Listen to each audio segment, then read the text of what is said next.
Bring the microphone a little closer to you. Make love to the microphone, Scott. Don't be afraid. Jesus Christ. I have to find this sweet spot. You know what I'm saying, guys? It's very intense. No, I can't listen to you. Don't make mouth noises, you whore. It's disgusting. Let's do a podcast. Okay. Yeah. Yep. Yeah. Isn't that jazzy? It came with the recorder. There's only 4 noises, so that's our opening. That's the best. That's the best of the 4. Everyone supports that. Look, because who uses the music that came on the machine? We do. I mean, the 2 of you do. Okay, So- now it's official. We're really here. No, it's not. Now, after I hit this button, it's going to be official. All right, we're going to podcast. Do it. Don't. You fucking suck.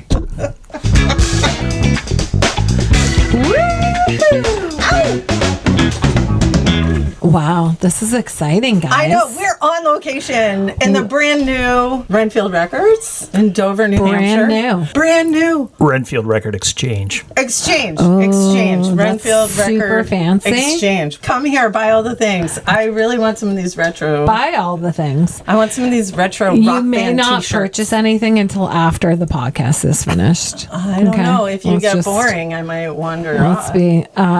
Did you just call our podcast boring? No, just you.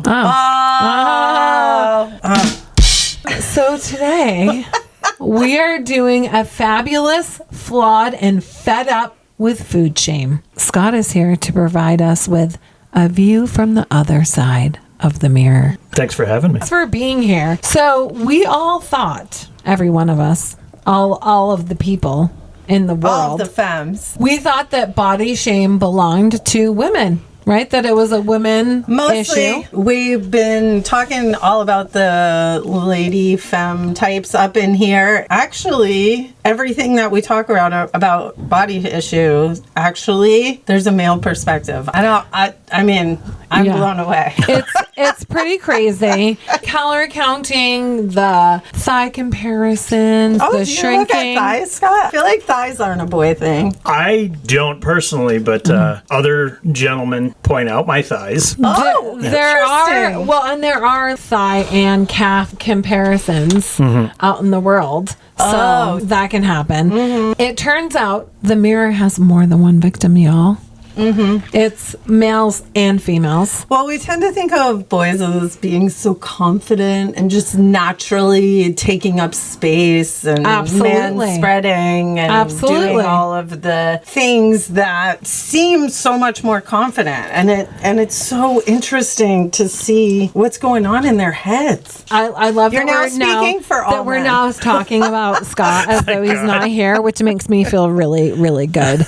Listeners assumed that men didn't struggle the way that we do. At least not as much. Or not as much. That there was not the level of suffering. It's true. This fact in my research was super shocking, was that about 1 in 3 people who suffer from an eating disorder are men. Men. Holy Did you already know that statistic? We didn't even shock you? I did. Only because see, you know stuff. I spent some time in Overeaters Anonymous, so And so you learned things. yeah, and I retained some of the things that I learned.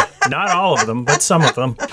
Did you go to a group that was for men or did you go to a co-ed? I went to a co-ed one primarily. I had gone to a couple men's only meetings, but there isn't one in the Seacoast, or at least there wasn't a couple of years ago. And so it was in the Manchester area. Manchester. I like to call it Manch Vegas. Yeah. It's where the man's meeting is. There was a lot of mans in Manchester. So is there a difference between the women's included meeting and the boys meeting? Yeah, because one of them, it's just men, and the other one, so they have men and women. I mean, they were structured differently as well, but it's the The co-ed one was very much structured like an Alcoholics Anonymous meeting. That's Yeah. what I was going to ask. Yeah. Is it They like even- an addiction meeting? So do they treat it like you would an AA meeting? Yeah, and they even used the big book, the Alcoholics Anonymous book, as their book, and then they apply it to eating Eating. specifically. That was the men's group, or that was the co-ed group? Both, actually. Both. Yeah. I'd love to hear your bias, and then I'm going to share some of my bias and some of our understandings and thoughts about men and eating. And then Mr. Scott is going to lay it down for us. I think the perception is that if men wanted to lose weight, all they'd have to do is like cut a few calories, and they would it would happen so much more easily Stop than drinking for soda. a woman, right? And I mean, that's supported by anecdotal evidence of having done the physique show, and the men lost weight faster than the women, and they dropped to lower body fats, and the perception was that, they're seeing better results, but they did drop a lot of weight. So that stuck in my head. I was thinking to myself, okay, it must be easier. So that was one bias that I had. Well, I had growing up, so I have two brothers, and then there's me. And one of my brothers got the gene from my mom, the body gene. The super thin. He's crazy thin, could eat steaks, and couldn't gain any weight. Whereas I would walk by and smell Wave to a lemon meringue yeah, pie. and then my ass would grow like 50 times. I think that there's definitely, in my mind, it was the only suffering, quote unquote, that men would do around eating would be that they want to be bigger, that they want to have bigger muscles. That was it. I never once in my life was like, oh yeah, he thinks he doesn't look good or what. That's Well, I also assume that men are better looking overweight. oh no, it's Like, not, the it's not an perception of obsession. men is it's that not they're- it's not. It's a fact. So if you are As a far bigger as size, that's what's celebrated in our. I'm just going to lay this down there for people, is that's what's celebrated in our community, social The world dad bod culture, is that like, absolutely. And beer belly, who cares? Who cares about that? Nobody. Not me. I think that our little perspectives are not the only perspectives out there. Of course not.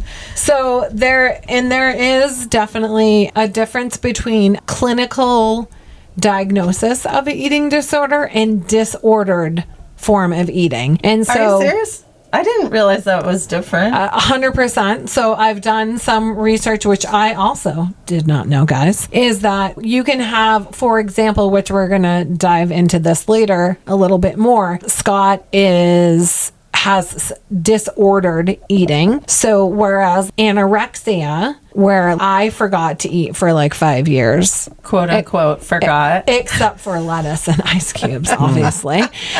Disordered eating is not necessarily considered an eating disorder, but it's kind of they're kind of interchangeable, right? They're starting interlaced. They're starting to hold hands, guys. Gotcha. They're starting to hold Gotcha. hands. Today, Scott Chase is a man in full bloom. He is in full bloom. We're the same age. We don't need to talk about what that age is, but it's in full bloom.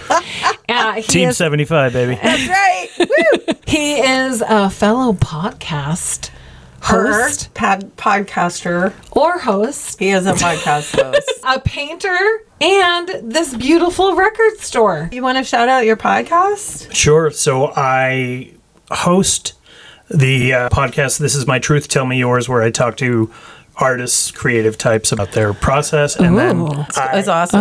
I co-host the News of Our Demise podcast, which is a comedy podcast I do with Mr. Gary Fawcett. Another funny Okay. person. Oh, I like funny people. And maybe an unofficial movie reviewer. Are you an official movie reviewer?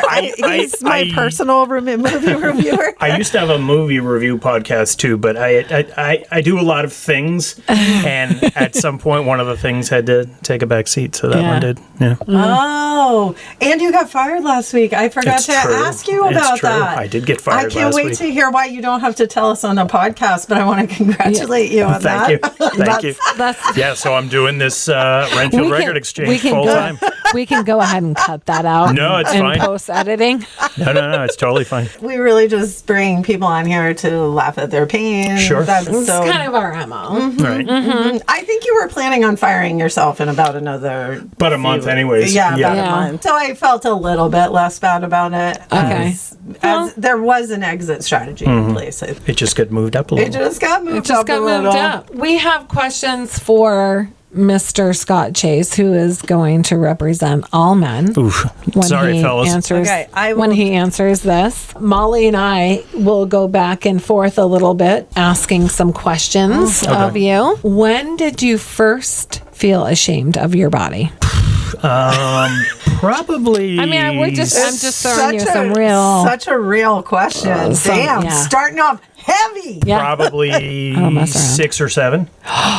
I was always a chunky kid. Although it's interesting now, as an adult, looking back, seeing pictures, I was like, I look fine. I've seen plenty of kids this size. If only we were as fat as we were when we thought we were fat. Right. Damn. Right.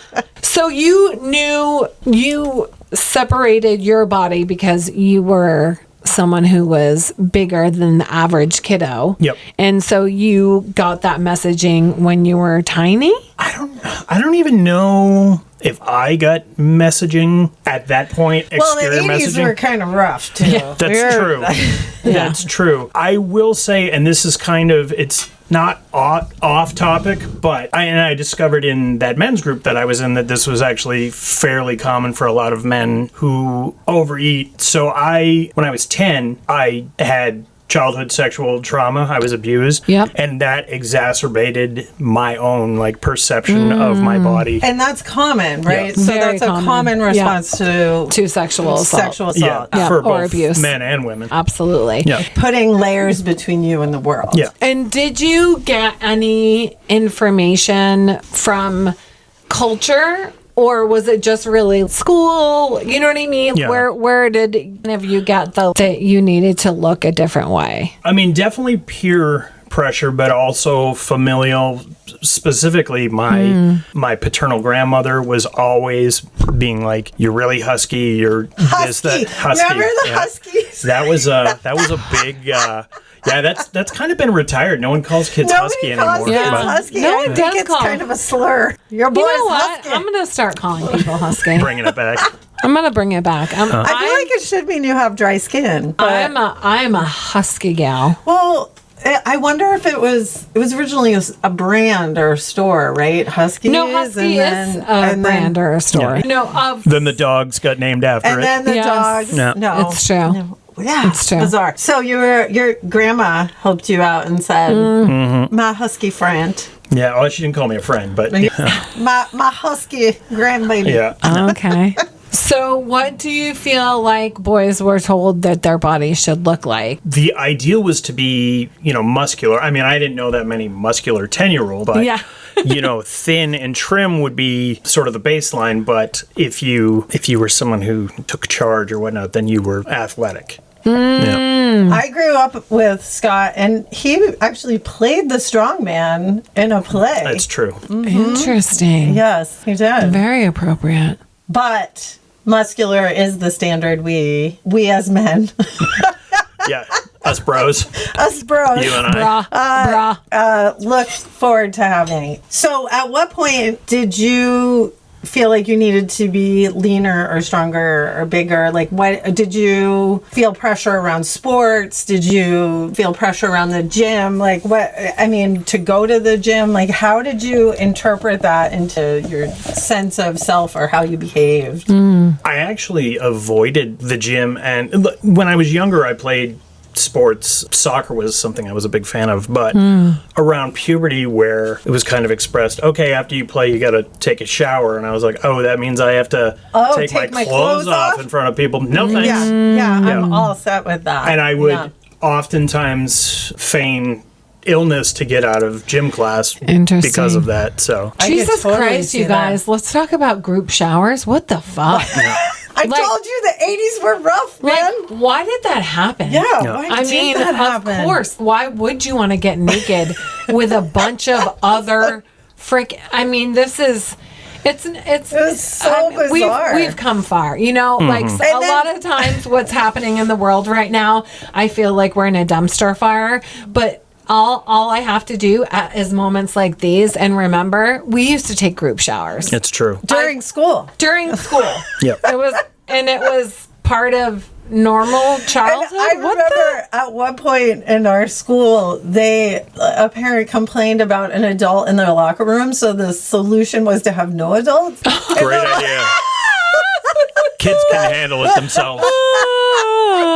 You know what will make this better is if we take all the adults away, because then we're definitely protecting them from the skeevy. And they beat each other up. But it's interesting what you say about avoiding those spaces, because by the time that I developed, I would say, disordered thinking around my weight, I stopped wearing shorts, and I actually felt really uncomfortable in the gym. And I avoided the gym. And eventually it wasn't until I had a friend of the same gender, to go with, where I started, but I still felt, oh, I'm disgusting, and people will see me, I'm invading their space where they're all beautiful. And I remember feeling that way. That's so common. The space you need to be in or might make you feel more confident also feels like the space that is not available. Yeah. You guys, I didn't do gym. I was the girls in Clueless,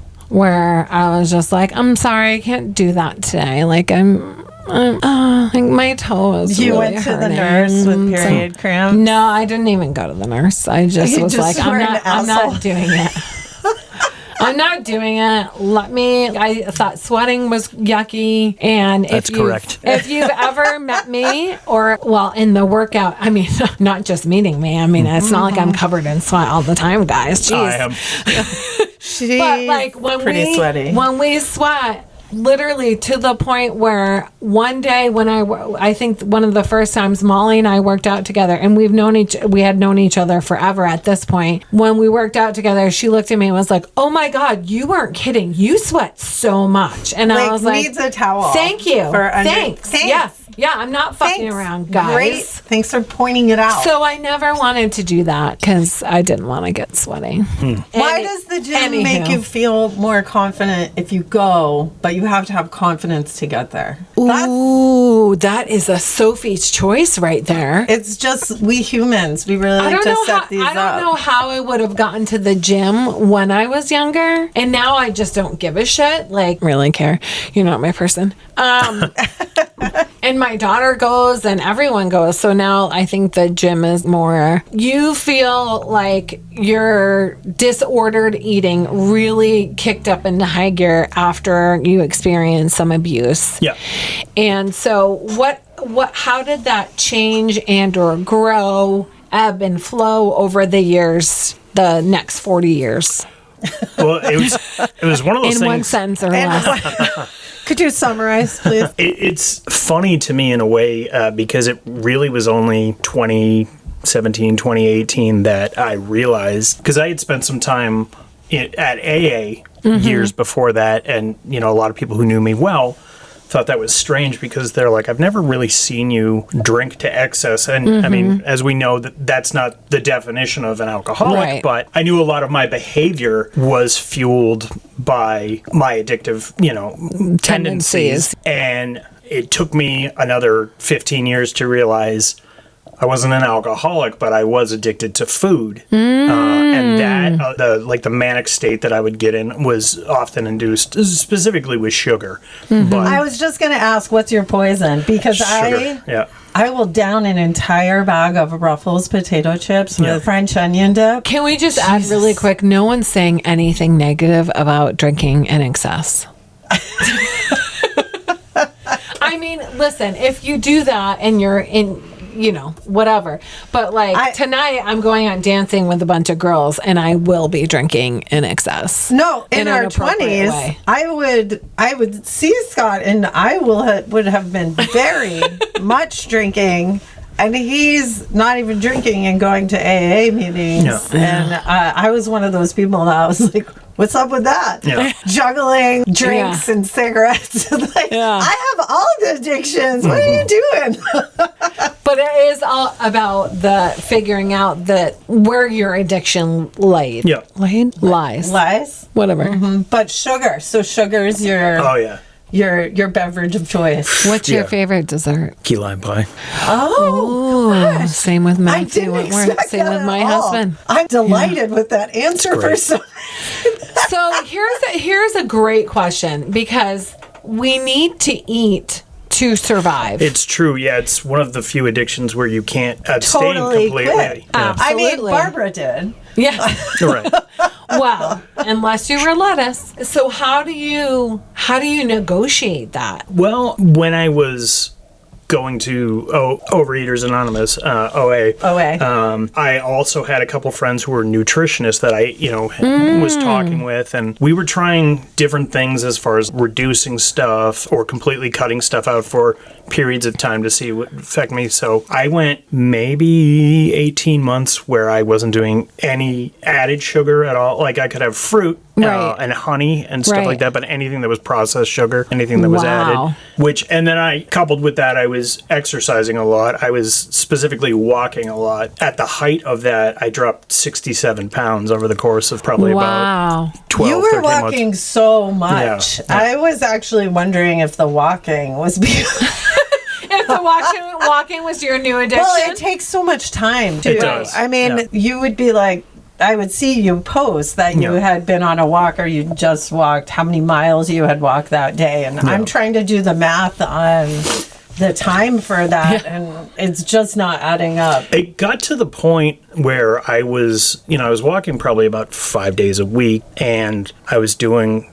3 to 5 miles a day, which is like an hour and a half chunk of time. So I was kind of planning my day either before work or after work. It was great. I mean, I did the New Hampshire coastline walk, which anyone listening who's not from New Hampshire, that sounds way more impressive than it is. It's like 8 miles. It's 18 miles. 18 miles. But, That's what I got the 8. but it 18 is the miles. smallest coastline of any of the coastal states in the United States. Yeah. Oh, we're proud of that too. 18 miles of Go New Hampshire. Yes. But the cutting out of the sugar was the biggest thing, but then also cutting way back on starches as well. So What do you feel like eating? What is the comfort of eating? What does it do to change where you're at? Or what is the emotional connection for you? Like, I know that if I'm really, I need a drink, then I'm not going to drink because obviously there's something I haven't dealt with that is I'm feeling anger about, or, I can feel that happen. I mean, for you,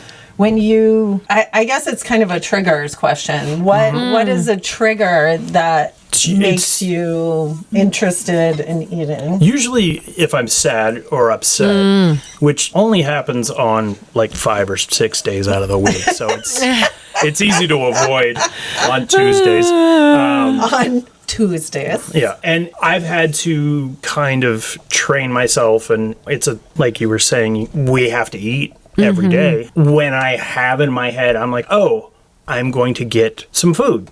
I have to kind of say, okay, are you actually hungry, or is this fueled by has something happened, or is it just, are you trying to distract your brain and have the endorphin hit for 10 seconds, whatever? Scott, I feel like so much of what you're saying is what pretty much all of us deal with. Where was the tipping point, so to speak, that you knew that it was more of an issue versus, because I feel like everyone does that, right? No? I feel like everyone picks up their phone now. Like if I feel sad, I'm going to pick up my phone. I don't feel good, I'm going to pick up my phone. Like But I think everybody I think the has thoughtless eating. I mean, we're now seeing all the GLPs and all that stuff because there is no connection to actual hunger in eating. And so I feel like I that's see what something you're that saying. every human I know struggles with a little bit. And so how do you know that tipping point, where you're like, this is too far? Like on a day-to-day basis, or was there are you asking if there was a specific moment? Yeah, specific moment. When I got to the point where tying my shoes had become a chore, I was like, all right, something's got to change. So it was size, not behavior. That More sort of- well, it was also so I used to work at Trader Joe's, and God, I love Trader Joe's. Shout out Trader Joe's. but it's Trader Joe's. it's a deceptively physical job, and I was feeling it in my joints, especially in my knees, just moving a lot, and I was just like, I don't like the way I physically feel because I'm carrying so much weight. I got to do something about this. So Okay. Yeah. And how was the mental chatter? Anytime I've been working on changing how I eat, exercising, there's always the voice in the head. It's just like, this is too hard. Just give up. It's fine. It's fine. Just don't do it. Just don't even try. Right. What are you even doing right now? Yeah. I heard that voice. I know that Interesting. voice. But you're someone who I see consistently pushing themselves to be better in so many ways. You're always painting, you're starting new projects, you have this really interesting way of casting a critical eye towards media. You started the record store. You've had a record store in Jerome, Arizona. You've traveled all over. So it almost feels out of character to think that this whole time you've had something that you've been struggling with, or that it's out of that you have that negative voice in your head. I know I've learned about myself that I work well with structure and Preach. God, I love a structure. and also just consistency as far as, okay, if I'm doing something every day, then it's easy to keep doing it. Right. Like with Versus the walking. starting. Because if I don't walk for a day or two, then I have no desire to do it. But if I do it every day, it gets easier and easier. And usually around like day 5 or 6, I'm actually looking forward to doing it. That's right. It's funny. One of the things I was really excited about this location, it's because it's close to downtown. I was like, oh, once it gets warmer out, I can actually get here early. I could walk to one of the coffee shops, get coffee, and develop a loop to like walk around here because Dover's very walk friendly. One of the things that I'm wondering about is if men have this ongoing negative voice in their head and women have this ongoing negative voice in their head, and we're both taught that our bodies are not enough, who is winning? Let's take it to the macro level. The soccer team, guys. You mean the hockey team? Oh, the hockey team. The hockey team, guys. Moment of silence for masculinity right there. So that's a good question. Is everyone that do you look at women and say, what the fuck are they thinking? I mean, or do you just very, say, very rarely. I meant when they body shame themselves. Oftentimes, I mean, it kind of switched generally. probably, I don't know, 10 years ago when I remember having a conversation with a guy who's a couple of years older than me, but I've known for 30 years. Because I think the mentality that a lot of men have is when women are open about shame about their bodies or not feeling good enough, that it's fishing for compliments. Or I'm like, they know that they're very attractive and they're just trying to say that. And then there was a switch for me. I mean, most of my close friends have always been women, so I think I have a much bigger sort of pool of information coming into me from feminine people about what's going on. And about 10 years or so, I was like, oh no, that's legitimately how they're feeling. For real. Yeah. Yeah. So weird. Yeah. And I mean, I also came to the realization, you were talking about growing up in the 80s. I had to kind of verbalize the fact that I said the way popular media told us to behave as men towards women, that's wrong. Like they got it wrong. So listen to what women tell you. And they don't always appreciate someone who keeps going after them even though they say no. You know? Yeah. And, also women don't necessarily want to know what a stranger thinks about their body when they're in the grocery store. Oh, interesting. Yeah. I just saw. You probably didn't know that. I didn't know that. I'm looking for people to tell me to smile. That makes sense. I'm not even exaggerating. I would say 20 times in the past year at the grocery store. Someone says I've been told to smile. You're so pretty if you just smiled. Oh gosh. I have to say, I just saw one of the actors from Revenge of the Nerds died, and it just brought me back to that Robert movie. Carradine. I knew you would know the name. I mean, we all loved that movie, and there is everything wrong with that movie. So much. Yeah. I mean, even the pies with the picture of the topless picture of the girl. I mean, that is basically That's real bad, guys. That's real wrong. Yeah. And the scene on the moon where she thinks he's a different guy because he wears a mask the whole time. I mean, there's so much in that movie that is perfectly 80s. 100%. Perfectly 80s. But one of the things I would like to draw attention to, and I feel like you guys are with me on this, from our generation, right? So I follow this one guy on Instagram. He's phenomenal. But you don't know his name. No, I do, but Okay. I'm not going to share it. So I love that. no one knows. So he's lovely. He was doing this review about America. Do you guys remember America's Next Top Model? Yeah, I never saw it, but was that the Tyra Banks? Yeah, Okay, Tyra Banks. They did the miniseries. I just watched I watched the entire thing, the OG, the original time. I watched the whole thing. He was reviewing the new documentary on Netflix, which is a 3-series thing about Tyra Banks behind the scenes, America's Next Top Model. So he was horrified. He's like, she's a monster. This is awful, blah, blah. And I'm like, oh, they're going to drop something big, guys, that we never knew. So I'm watching it. And I watched the whole thing. There's nothing new that they dropped, you guys. That's just how we live. Looking back, I get it. I get that this guy who's much younger than me was horrified and whatever. However, when it came out, we ate that shit up. We ate that shit up, and there was no. If that was made today in 2025, or what are we? Twix, 2026. You just said Twix, and that made me hungry. So talk about sugar. Talk about sugar. I'm gonna get it. That's just kind of an interesting thing, is that back in the day, it wasn't this ginormous moment. Instead, it was just part of how we functioned. And so one of the issues I feel like is that can't be canceled. Yep. America's Next Top Model can't be canceled. Going forward, absolutely. And my daughter was watching it with me, and my daughter was horrified. Seriously? By the whole thing. And I was like, girl, you don't even know. And when Tyra at the end, I'm going to go ahead and stick up for my Tyra Banks. Yes, was she not great? At 100,000%. However, here's what I am going to say. It is a reflection of the time. A reflection of the times. I'm sorry. Was there another show where there was a black woman and 2 gay men of color that were hosting a show?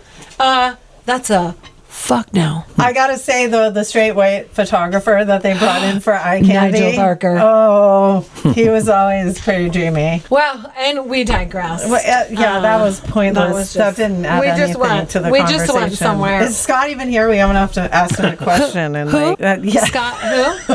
Okay. That gives me a question. Did people talk to you about your body? So you mentioned your grandmother, but did other people comment?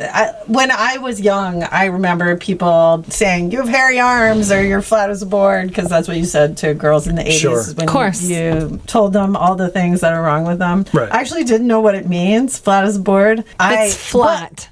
That's what I said. Flat as a board. I said flat as a board. Meaning you have no boobies. Well, I know that now. Oh. You didn't know what they were saying when they said that, though? Grade, oh, okay. I didn't understand what that meant. My nickname used to be Boobless Barbara. Boobless Barbara. Oh.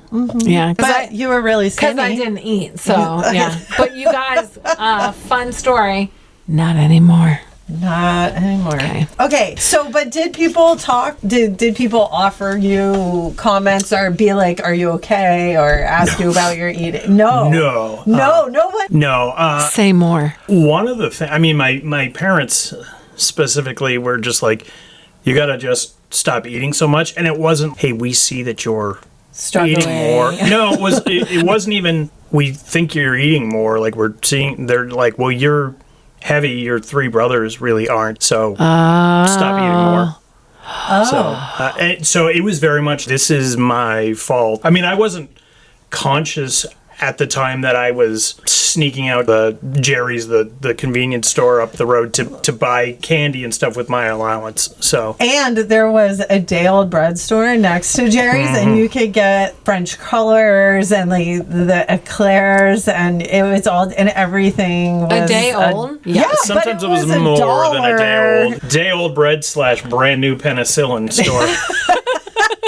But it was cheap. I definitely bought some food there too. It's so funny to hear people didn't check on you at all, because there was a lot of drama around in the 2 Marvel movies. The character of Thor really fails, and he loses all his faith in himself, and he becomes overweight as a response to that. Okay. And another character kind of has trauma. The Robert Downey Jr., who plays Iron Man, and he gets very, very thin, and everybody feels really bad for him, but everybody makes jokes at the expense of the character of Thor because he's gained weight. Even his mother, when he kind of travels through time to see and accidentally sees her, and she's comforting him, she still tells him to eat a salad.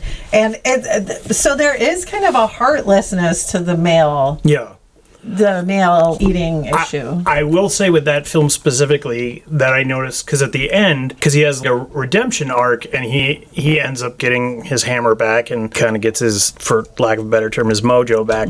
But he is still the same size, which was very, like, that had a huge impact seeing that. And they were like, his worth is not because of his weight. I mean, and in the next movie, it was Chris Hemsworth again, just ripped and everything. Right. But Chris Hemsworth. But those guys are having human growth hormone, and Hollywood has access to all of the drugs. But I think that with men having eating disorders as opposed to women having disordered eating, is that it is a different, in my mind, well, men are strong, so just be stronger and don't eat it. And so one of the things that was really interesting for me was when I was talking to my husband about coming to talk to you today, he said, I'm like, I don't even know that men have disordered eating, like whatever. And he was like, what are you talking about? I overeat all the time. Like, that's an issue. Yeah. And I was like, well, honey, it's fine. And he was like, nope, I'm pretty sure it's not. And he has had moments, and Molly and I have talked about this in our relationships throughout the course of our lives, is when we have been with men who say negative things about their body, it's just kind of off-putting almost. Like, it's like you don't expect it to happen. I guess that's what I want to say, when instead of off-putting. Sometimes you can be a little heartless about it, which is one of the reasons why shut the fuck up, you could diet for a week and you'd be fine again. You know, and that doesn't 100%. Fix anything. Anything at all. What would you say to, because our podcast is primarily listened to by women in full bloom, so what would you say to women about how they talk to men about weight and how to support men about weight? I mean, is this something, I feel like it's not a conversation that men and women are having with each other. And I don't know, do you feel like that's happening? I don't feel it. I mean, I certainly haven't experienced it firsthand. I don't think in general, because I think with social media and everything, younger generation, I think about when we were teenagers and in our early 20s, that we didn't constantly have our image online, and everyone was where that's a thing now. It's a huge thing now. And I know a lot of younger men, that are 20 plus years younger than me, that are obsessed with their physical appearance just because they're like, I need to present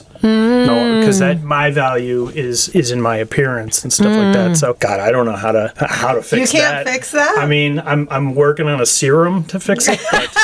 But, can we be your first two hires? yeah, it's in the beta stage. I hope that the one thing that this podcast today and inviting you on does is increase empathy and therefore then increase the quality of our relationships. Yeah. Also carrying that those particular generations, the 80s, the 90s, weren't just hard on women. Yeah. They were hard on men in ways that we might not even be aware of. We don't know what we don't know about what was going on with people in the 80s and 90s. And the broad generalizations that we're making don't end with what gender you are, or especially when we talk about health. Well, and I think that, too, correct me if I'm wrong, but right now, this very moment in history, it's a really difficult time to be a male, because I'm in my, shall we say, male-hating era,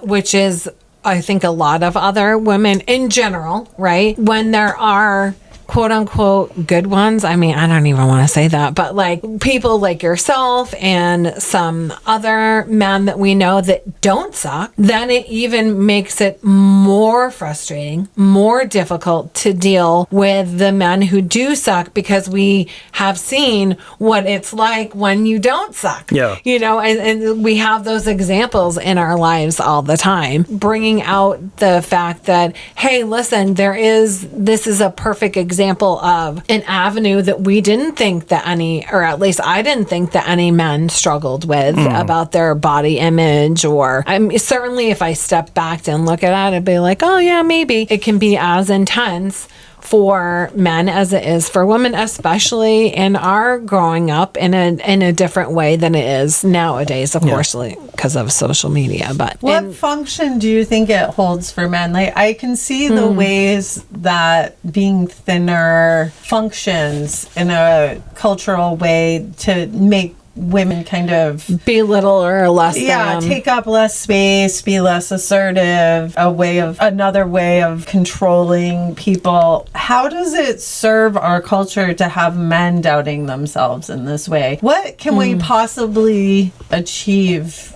by doing that to the psyche of our boys? I think a lot of it really is that historically, culturally, men have been taught that being empathetic, listening, and putting yourself in the shoes of the other, in this case, oftentimes it's women, is weak. That's a feminine quality. It's lesser. So a lot of men just don't have the capacity, or are choosing not to figure out how to get the capacity to empathize. And so anytime their physical, their body is critiqued, instead of saying, oh, why is that person saying that to me? Does it say more about them than me? They just get angry. Oh, and fight. Yeah, we talked about this on our last podcast, the one that'll be published today, where we actually talk about the difference between the response of fight, flight, flee, and we talk about fawning in our last one, which is sort of people pleasing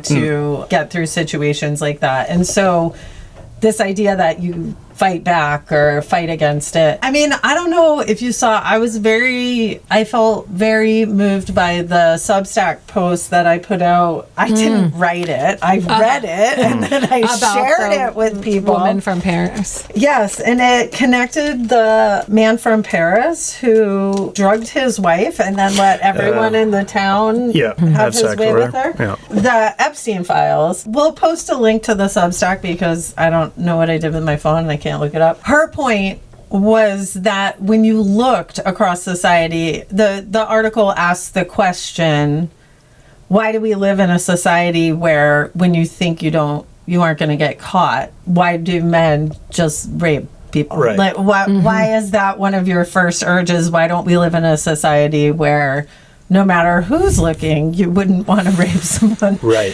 And it essentially comes down to the science says that men are not taught to process the same way that women are, and that the only thing worse than dying is looking like a pussy, like Right. looking like Yeah. a girl. And so you end up, you get, her theory was that you get kind of conditioned to other women and make them kind of the enemy and faceless. But a big part of that was that men not knowing how to process emotion. Yeah. Yeah. Which tends to come down through patriarchy. Yeah. Not to say a bad word.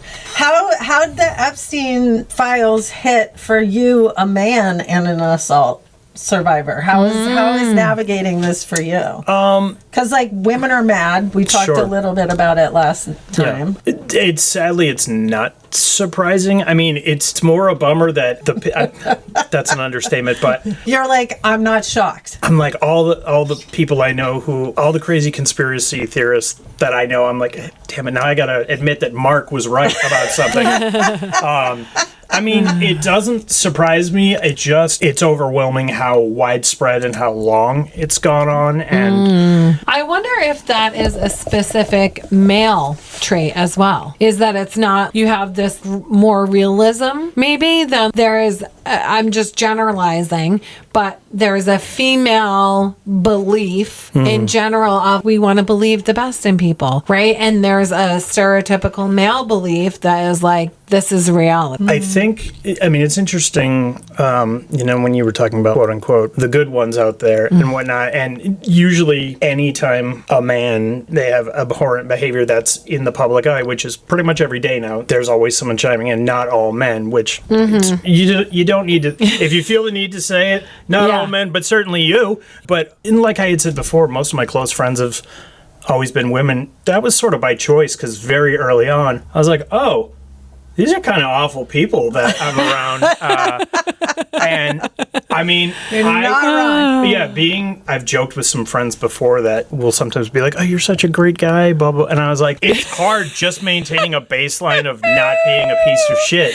Like it's... That is considered great. Yeah, like because the factory wiring and society is being awful is okay and also celebrated, Yeah. So it's systemic. It's not individuals to blame. It's systemic. Well, that was the amazing thing about the Substack post that we'll put on, because she pointed out in that French village, it was 90 people in a pretty small population. So that is everybody. That's like your butcher, your grandpa, these are just normal people. And then the whole thing with the Epstein files is all the silence around it, of course, that everyone knew about it. And I think that what you're doing when you stand up and talk about weight, that's an example of manhood that we don't see a lot. And it's the same type of thing. We're starting to see more people calling out behaviors that we probably should have noticed quite some time ago. Yes.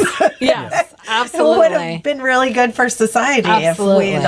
and I will just say, while everyone was talking about this, I was thinking to myself, I think the extra anger is that there's so many women telling their stories and who aren't being listened to. Yeah. So I think that adds another layer for absolutely. the girls in the room. Having you here today shatters a little preconceived notion, I think, for sure. Maybe the real rebellion is not choosing the right diet. Maybe it's choosing to stop performing a body that we were handed and stop saying that we're not enough. Maybe the most radical thing that we can do as a flawed femme or a flawed fella is to eat, exist, and stop apologizing for taking up space.